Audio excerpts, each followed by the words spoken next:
Turns out that there was bad news this week.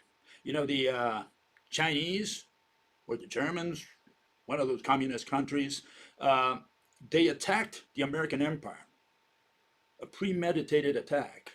And they use a very sophisticated weapon. And it's got nothing to do with conventional weaponry or even nukes, more powerful than that. And they called it, to deceptively, right? They called it a balloon. And here, let me show you what I'm talking about, okay? This is what they sent over, okay? And as you can see, it's flying around cities, spying on military targets. They even chased some people. And the United States immediately, the Air Force, sent their planes to meet it. And, they weren't going to call it with their pants down again like in 9/11. Biden gave the order to shoot it down. And that's what they did. They just shot it down, and this monster, this flying whale, went down in flames. Okay? So, yeah, very, very significant issue. Because here, they sent this thing over to attack without any provocation. So, as a result of that, Biden issued a decree, and from now on, all hot air balloons are prohibited in the United States. You're not allowed to fly in a hot air balloon because it's considered to be a spy device, and the Air Force will immediately approach you and make you comply with the law. Okay, so yeah, I suggest that you or should be worried about flying, over, especially over military installations. And then China, as a result of that, they first admitted that it was their device, right? And they said it got lost and whatever, but they were angry that the United States shot it down and pinched their balloon. Okay, and so because of that, they took a little vengeance today, and they were developing a weapon, okay, over some years now in secret. And today they attacked the United States one more time.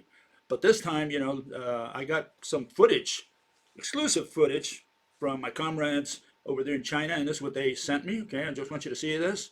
Okay, this is what they're up to. Okay, they built this new weapon, and here it is. And with this weapon, they do more than pinch balloons. Okay, they're going to be using this for something else. They're going to be bringing down satellites that are spying over their country. And they said, that if the United States is going to pinch their balloons, the Chinese pinch the satellites. Okay, so I guess we're now in a balloon war. I guess this is a new turn of events in the world. Okay, so yeah, as soon as we get into these balloon wars, we're talking about high tech here. Maybe the world is coming to an end soon. Anyways, in other matters, China also complained that the United States is trying to contain all the chips going to China, which the United States says two things. First, that it's being used for military stuff, and then it's also bringing China up to speed on chips with the most advanced nations, and they don't like that. They don't want China catching up. And so, the Chinese specifically were saying that the argument they raised was that it's going to protect, they want to protect the existing supply chain relationships. And you can see everywhere they just mention supply chains. Okay, so they want to, that's what they claim to be protecting. And they said that all the measures the United States government is taking to contain all the chips from going to China have to do with that, with disturbing, all these relations out there. Okay, and again, the issue there is that chips make the world go round, and the United States doesn't want China getting them. They might get them in the future anyways, but the United States would like to, give them some lead time so they don't catch up as fast. Okay, one fellow sat here, sent me a note the previous week, and he said the following. He said that Hiroshima and Nagasaki show you that you do not know what you're talking about. Science says both cities should have been uninhabitable over 1,000 years. Yet their population doubled in 20 years. Hiroshima now has 9 times its 1945 population, et cetera, et cetera. And I was thinking that he was saying that, that the bomb never happened.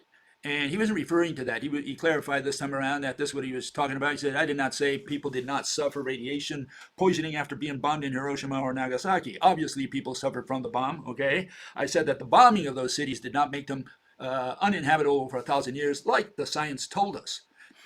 Well, the issue here is whether science told you that. I don't know what scientists you're listening to.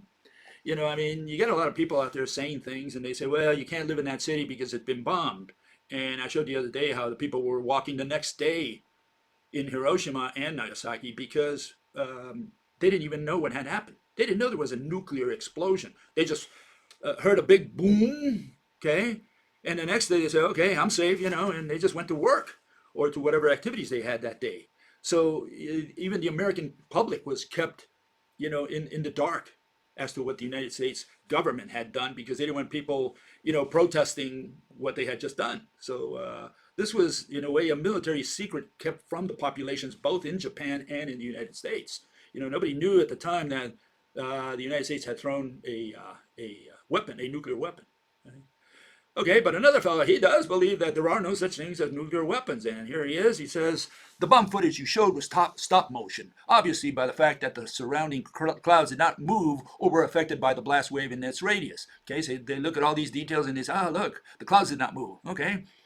Also, after the aftermath of Hiroshima and Nagasaki were simply firebombs, which is why concrete fireproof buildings were still left standing, which should have been destroyed by the nuke. Yeah, some buildings, as you can see there on the bottom, some were left. You know, the bomb doesn't really wipe out everything for whatever reason, okay? If you took a look at the aftermath of the bombing of Tokyo, firebombing air raids, it is eerily the same as Hiroshima and Nagasaki's, okay? You also have to remember that creating an atomic bomb is impossible. They say it is made through the splitting nuclear fission of an atom, but people forget that you cannot split the atom. The word atom literally means indivisible, okay? That's true. The mainstream narrative isn't always right. Bombs exist, nukes don't. They are fear control. Well, in a way, he's right about something. Let me show you this.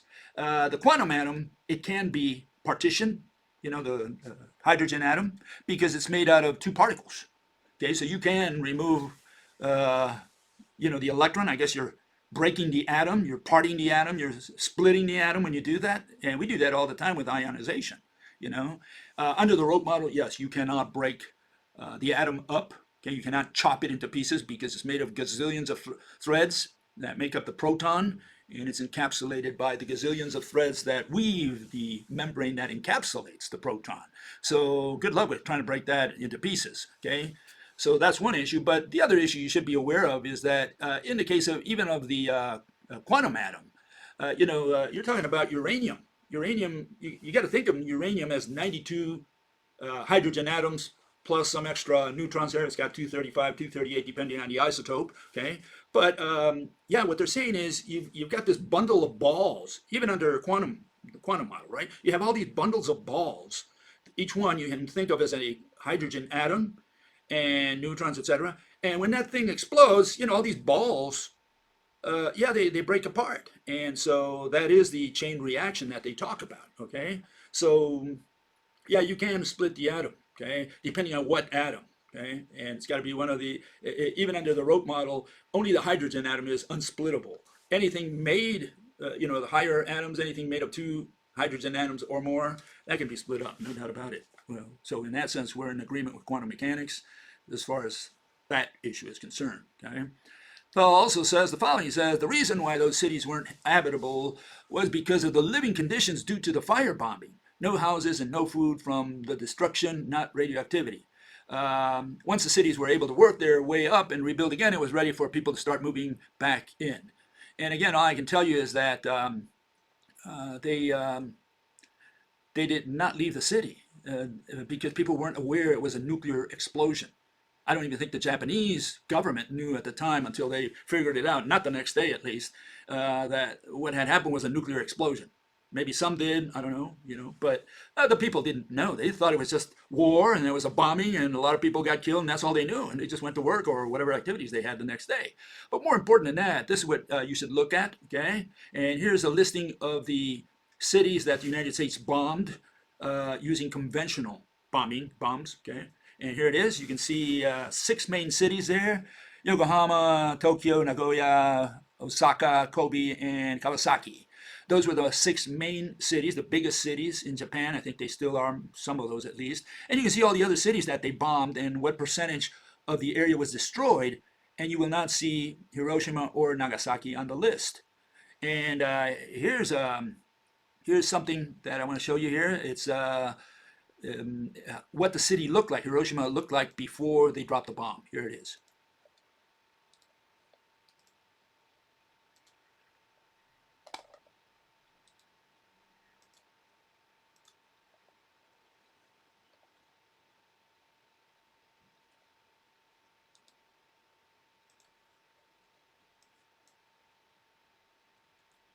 And after the bomb, there, people going to work the next day. Okay, so Hiroshima and Nagasaki, they were not bombed by conventional weapons, at least in any significant way. So you cannot compare them to Tokyo, which was bombed quite a bit. About 50% of it got destroyed, or the area was bombed with conventional weaponry. When you're talking about, the nuclear weapon, that was just one shot and it obliterated, especially the center of the city. And they did choose this city, partly because it had some military installations, and partly because it had not been bombed so much and because it wasn't as populated as some of the other ones. Okay, so there were some considerations in that regard.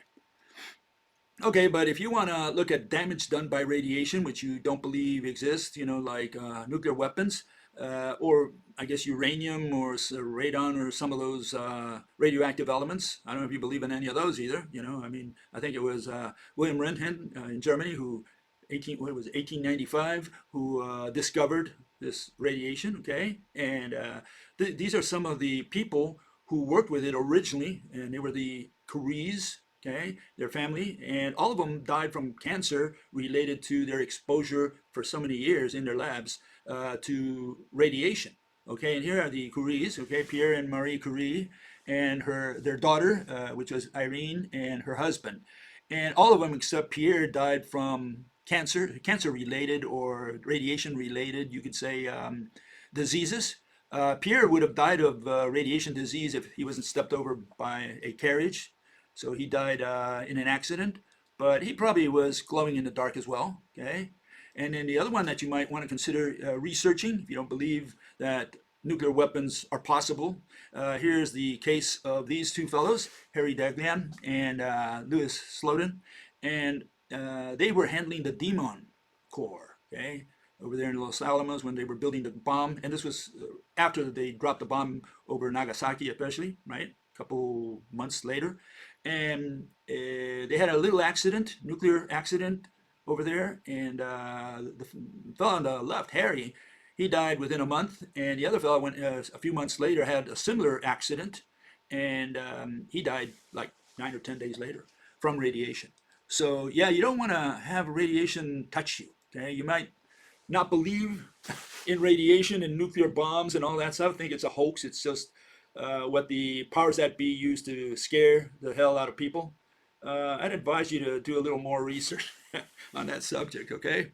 And finally, this fellow says also, he says, no one can rationally and physically demonstrate what radiation is. He doesn't believe anyone can explain radiation. Well, what can I tell you?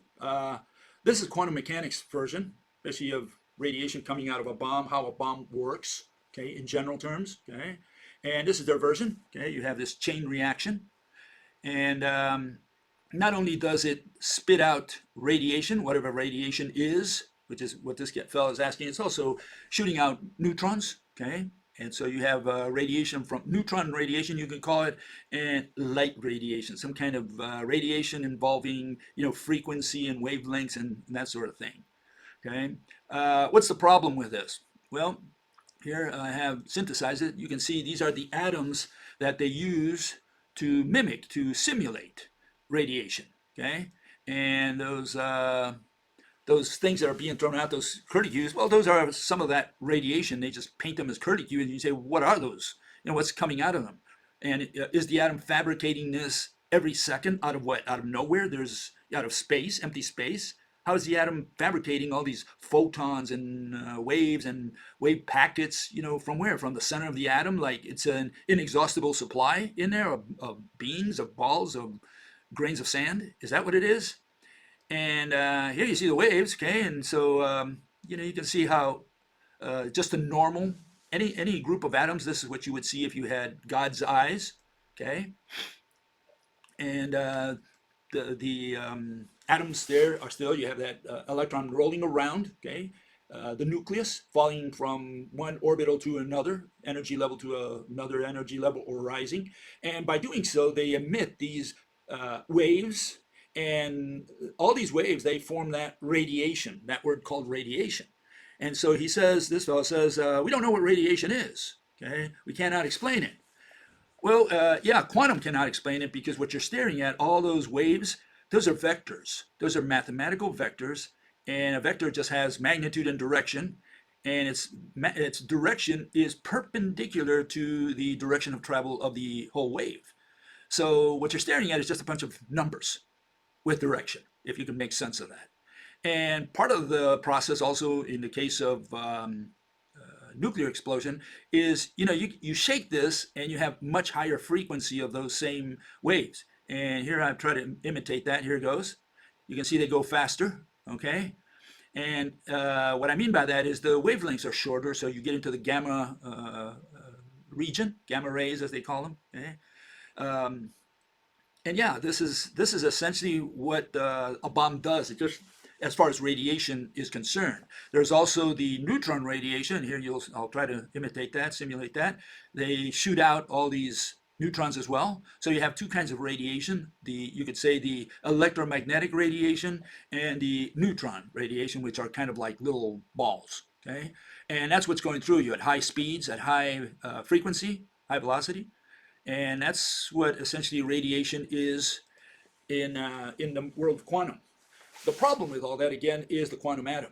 They cannot make sense of the quantum atom, which is a little ball in the center that has an electron, tinier ball, 1,800 times smaller or less heavy or whatever, going around it in different locations around the atom. And the theory is that that little bead, which is what the electron is allegedly considered to be in quantum mechanics, falls and rises through these energy levels. We don't know why, because it's negative. It doesn't fall all the way to the nucleus, which is positive, proton, right? You would think that positive attracts negative. So if you have a hydrogen atom, without anything else out there in the middle of space, you don't understand why the electron doesn't fall directly into the nucleus, especially when it's coming down to a lower energy level. Why does it continue all the way to the nucleus? Which was the question they tried to answer at the beginning of the 20th century. That's what set all these people, rolling. They said, how come the electron doesn't fall to the nucleus? And they never answered that question. They never did. And the other question, why doesn't it fly out spontaneously?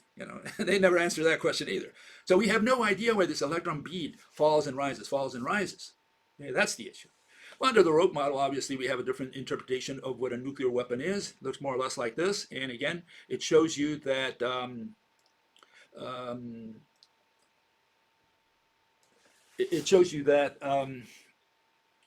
that we can explain radiation, because radiation is simply along one rope, right, that interconnects any two atoms.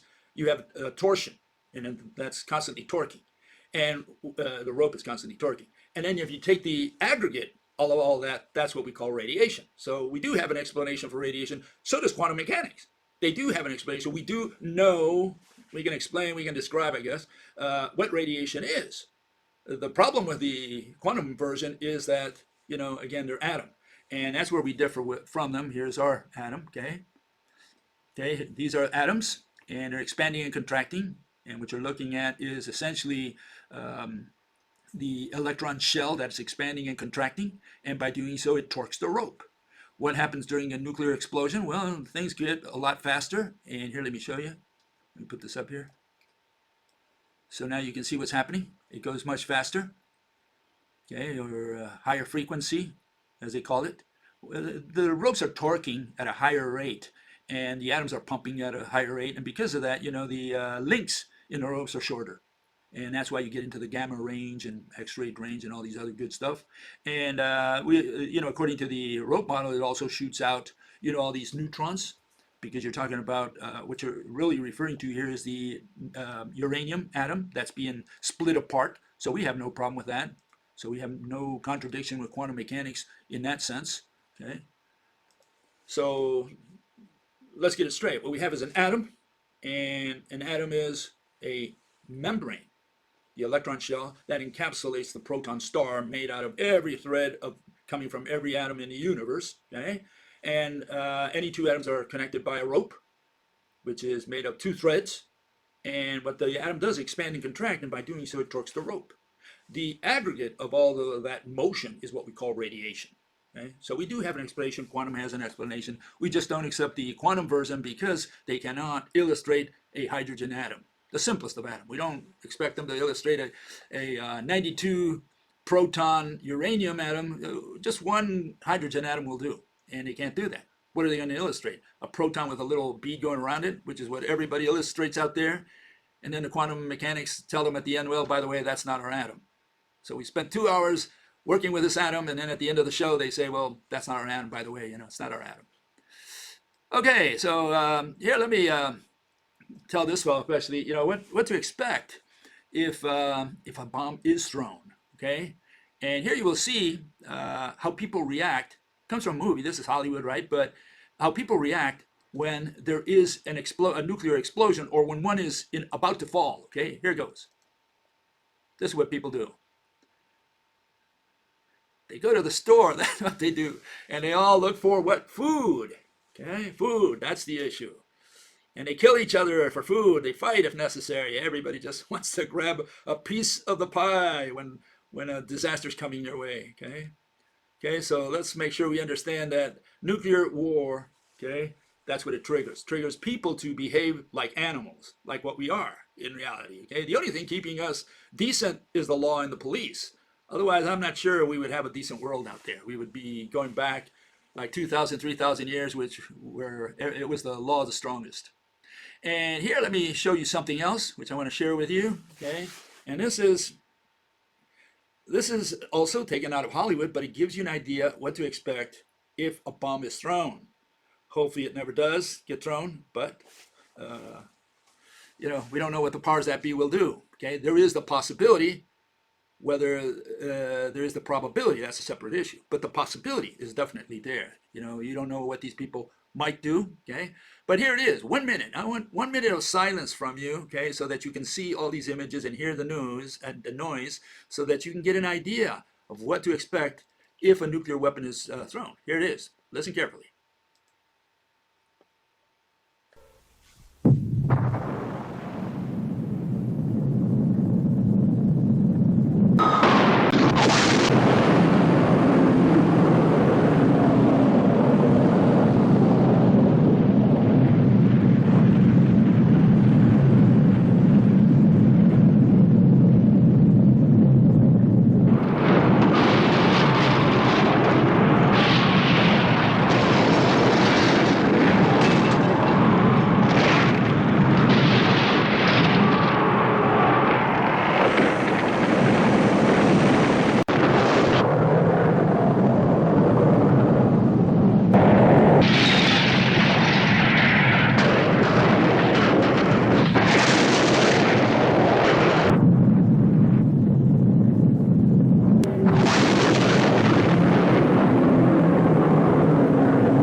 Okay.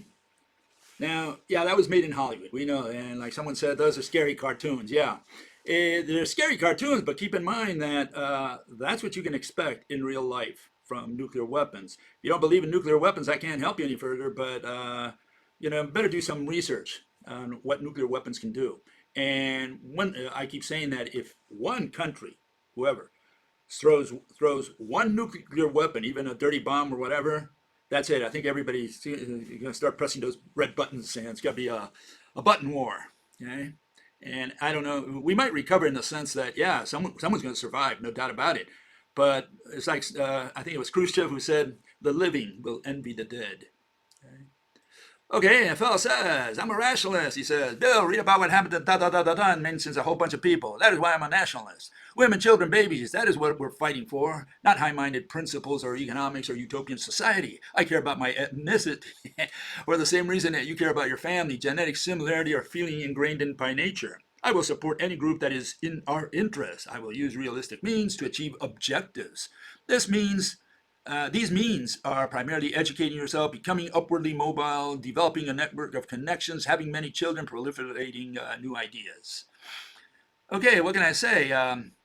Here's a story that you might want to consider, and it comes from the Twilight Zone, okay? And it has to do with your neighbor. And it turns out this fellow was building a bunker in his basement, and they kind of laughed at him, joked about it a little bit, and suddenly, there was a scare that there was going to be a nuclear war, that the bombs were coming, and so, he locks himself in the basement. He's only got food for his family. Guess what his neighbors do? And Rod Serling put a good idea on that. I did a cover on this, so here it goes. Let me show you this. Remain tuned for an important message. The President has just announced that the previously unidentified objects have now been definitely ascertained as being satellites. There are no enemy missiles approaching. We are in no danger. The state of emergency has been officially called off.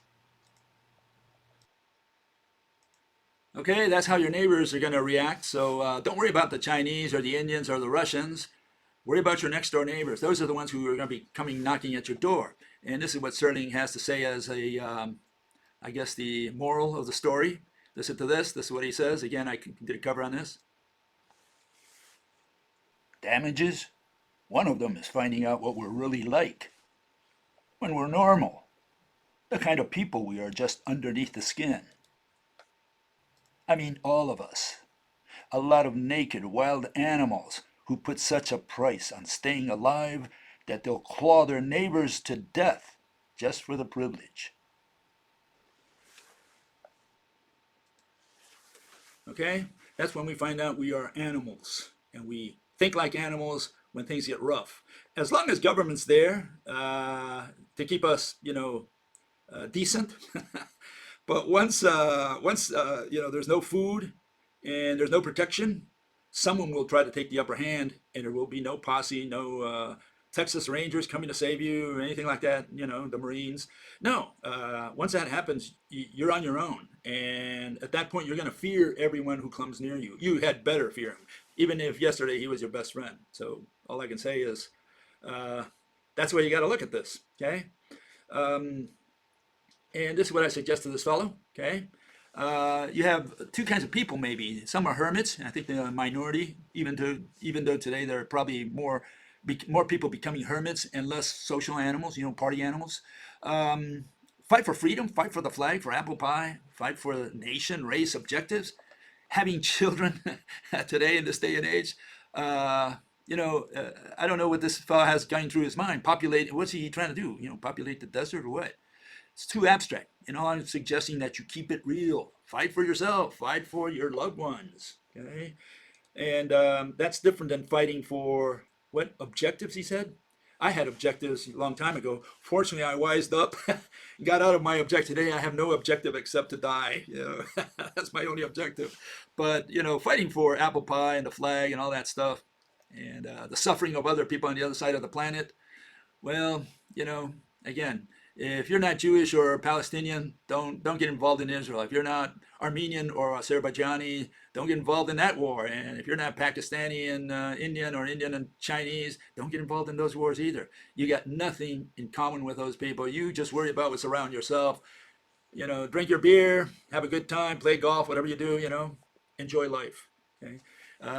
When it's over, it's going to be over, and you're going to say, well, what did I live? Well, I lived worrying about the other world, side of the world. That's what you worried about. In other news, we have this nose. Autism diagnosis rate tripled in less than 2 decades. What does that mean for schools? Well, the problem I've got with what they say is that they say, well, it's genes and environmental circumstances.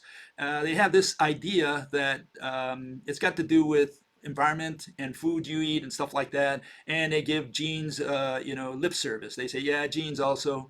No, autism, as far as I'm concerned, that's all I can tell you is that it's been around for quite a while, a few centuries for sure, but it's because we've inbred for over 200,000 years. That's why we have people with mental problems today, aside from the fact that we're crowded in cities. And again, you should look at John Calhoun's experiment. He was a psychologist. Look it up, a utopian universe, mouse universe. And he produced autism and homosexuality in the lab. Okay, and he started out with clean, straight mice, ended up with homosexuals and autistic mice. In fact, his comment was that they stopped being mice. And the question is, will we stop being humans? Like retarded? And just in case that didn't do it for us, we have this note. Humanity will reach its peak within just decades, trend shows. They're talking about the population of the world. It's probably going to be no more than 8.8 billion in the end. After it reaches a peak of 10 billion, or some, it'll start dropping down to 8.8 billion. Those are the projections. And they say that all these fertility rates, it says today the UN says 2/3 of the global population lives in a country or area where lifetime fertility is below 2.1 births per woman, roughly the level required for zero growth in the long run. So they say because of this, by the end of the century, instead of going up, the population's going down. This is what the graph looks like. Okay, and you can see that most of the population will be in Asia and Africa. And South America, North America, and Europe will be a small portion of the world population if things continue as they are now. Okay, so not only are we becoming autistic and have other mental problems, but on top of that, our population is going to curve. The population pyramid is overturning on us. And if you think that's a recipe for another 100 years, 200 years, 1,000 years, 1,000,000 years, well, think again. Not only will that affect our population per se, but it'll affect our economics. And so you got to put all these ingredients in there to figure out that no, we probably will not reach. In fact, I say we will not reach the end of the century. And I'm not saying me, I certainly won't, but neither will anybody else. Okay, I think our species is due for extinction.